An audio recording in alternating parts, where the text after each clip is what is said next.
नमस्कार दोस्तों, मैं डॉक्टर नीता आप सबका स्वागत करती हूँ।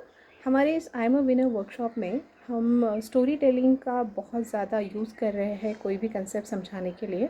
तो आज मैं आपको बताऊँगी एक स्टोरी जिसमें एज़ यूजुअल राजा है और वो राजा किस तरह से किसी के कांटेक्ट में आता है और क्या होता है, ये सब जानिए स्टोरी में।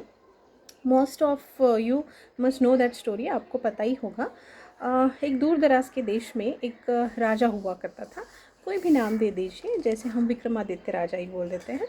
अब ये जो राजा है विक्रमादित्य राजा, ये बड़ा ही दयालु राजा है और ये राजा उसको सब अपने प्रजा जो है वो इक्विवेलेंट, मतलब वो किसी में भेदभाव नहीं करता है और हमेशा ये अपना जो न्याय है वो बहुत ही अच्छी तरह से सबको न्याय देते हैं।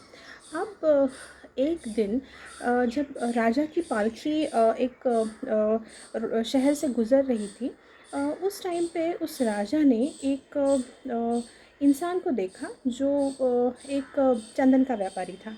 अब ये जो चंदन का व्यापारी है, उसे देखते ही पता नहीं, राजा ने थोड़ी देर उसको देखा, उसको ऑब्ज़र्व किया और उसके बाद अचानक से राजा अपने मंत्री से कहे कि इसके सारे जो चंदन के बाग हैं वो सील किए जाए और इसे गाँव यहाँ से निकाल दिया जाए।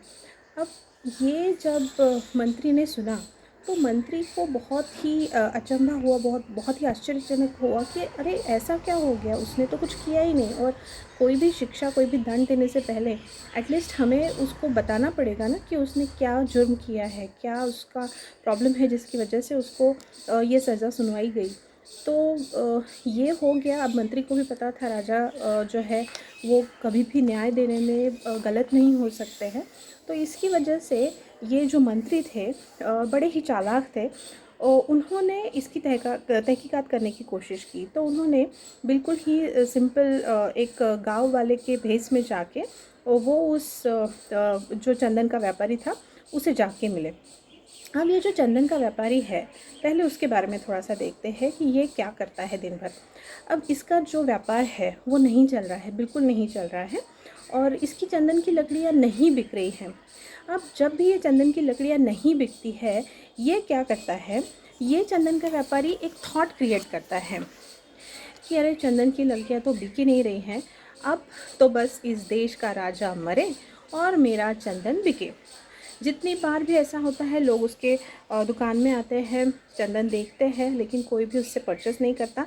तो हर बार यही वो थॉट क्रिएट करता है कि अब तो बस इस देश का राजा मरे और मेरा चंदन बिके।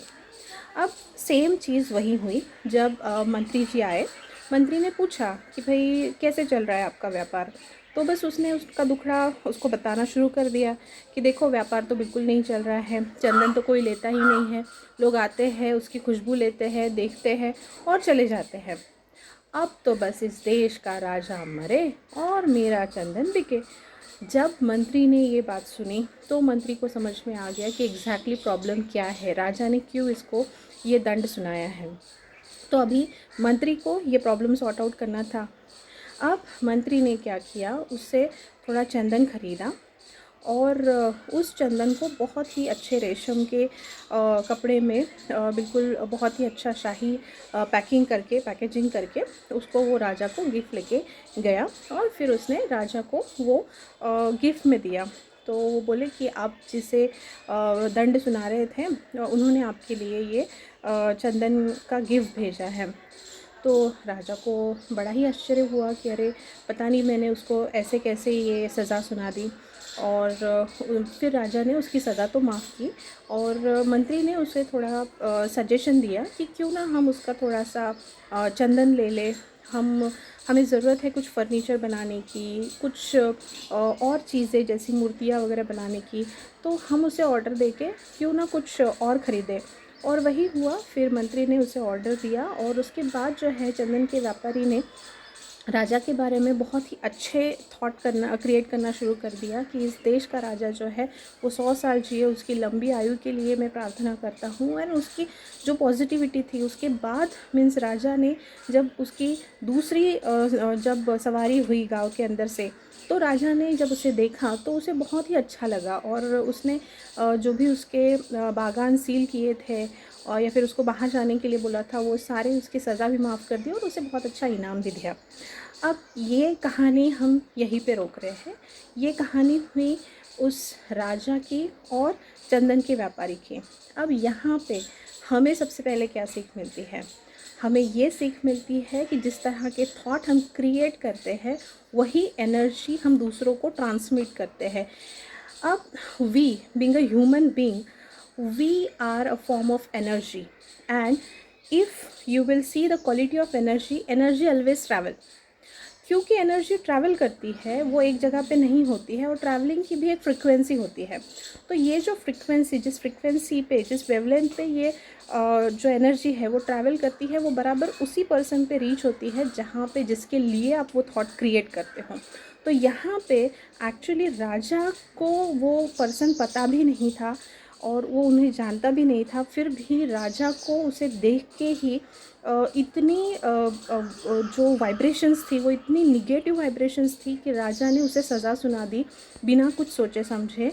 और एक्चुअली जब उसने पॉजिटिव थॉट्स क्रिएट करना शुरू कर दिया तो ऑटोमेटिकली जो राजा को ट्रैवल होने वाली एनर्जी है वो पॉजिटिव हो गई। यानी कि हम जिसके बारे में सोचते हैं कहीं ना कहीं वही थॉट्स उनके पास भी पहुंचते हैं। अभी जो डिस्टर्बेंस होता है, यानी कि क्योंकि माइंड स्टेबल नहीं है, बहुत सारा टेंशन या फिर स्ट्रेस में लोग रहते हैं, उसकी वजह से जो रिसीविंग पावर है वो थोड़ा सा कम है। हर बार वो टेलीपैथी नहीं होती है, बट स्पीड कम है, लेकिन वो एग्जैक्टली होता है। बहुत बार आपने ये एक्सपीरियंस किया होगा कि आप किसी के बारे में सोचते हो और उनके कॉल आ जाता है या फिर कोई बोल देता है उनके बारे में, तो आप बोलते हो अरे मैं अभी यही सोच रही थी। तो that happens, means what ever you think actually you are going to get some kind of signals from the universe like that. So thinking, your thought is having a lot of power and you actually need to work on it. and जो भी thoughts आप create कर रहे हैं वो thoughts जो है वो आपके positive thoughts होना बहुत बहुत ज़रूरी है। तो इस स्टोरी का हमने मॉरल देखा कि we should always create positive thoughts about everyone. So this much about this story. Thank you very much.